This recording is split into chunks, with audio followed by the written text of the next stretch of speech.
Inatasan ni PNP Chief Police General Romel Francisco Marbil ang buong pwersa ng PNP na gawing prioridad ang kaligtasan at seguridad ng publiko sa pagsalubong sa bagong taon. Si Ryan Lesiga sa report. Bago ang pagsalubong ng bagong taon, nakapagtala na ng insidente ng stray bullet at indiscriminate firing ang Philippine National Police o PNP. Ayon kay PNP spokesperson, Police Brigadier General Jean Fajardo, 4 na ang naitala na kaso ng stray bullet. 3 dito ay mula sa NCR at 1 naman mula sa Region 9. 15 naman ang naitalang indiscriminate firing. 4 dito ay mula sa NCR, 6 mula sa Calabarzon, 2 mula sa Region 7, 1 mula sa Region 9 at 11.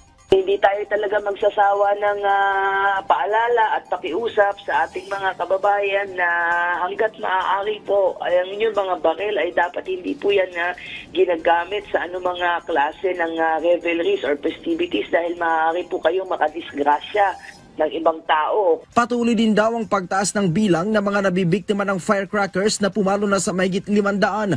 Ayon yan sa PNP. Paalala ng PNP sa lubungin ng bagong taon ng ligtas at umiwas sa iligal na paputok. Nauna nang inatasan ng Philippine National Police Chief Police General Romel Francisco Marbil ang lahat ng tauhan nito na gawing prioridad ang kaligtasan at seguridad ng publiko sa pagsalubong sa bagong taon. Ginawa ng PNP Chief ang pahayag bilang pagtitiyak sa mapayapang pagdaraos ng nasabing okasyon, gayon din sa kahandaan ng mga pulis na tumugon sa anumang emergency, kabilang ng sunog at mga may kinalaman sa paputok. May nakaantabay na first aid responders ang PNP para sa mga mabibiktima ng paputok. Gayon din ay aalalay din sila sa Bureau of Fire Protection sa pagapula ng apoy sakaling may sumiklab na sunog. Nagbabala naman si Marbil sa sinumang magsusunog ng gulong para iharang sa mga daanan na nakakasagabal sa kanilang pagtugon sa emergency na maharap sa kaukulang parusa. Kasabay nito, pinag-iingat din ng hepe ng pambansang pulisya ang publiko sa peligrong dulot ng mga paputok na maaaring makasira ng mga ari-arian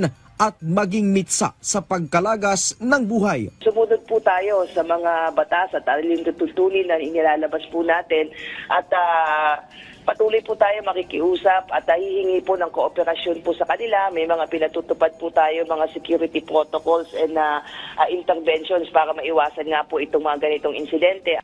Ryan Lesigas para sa Pambansang TV sa Bagong Pilipinas.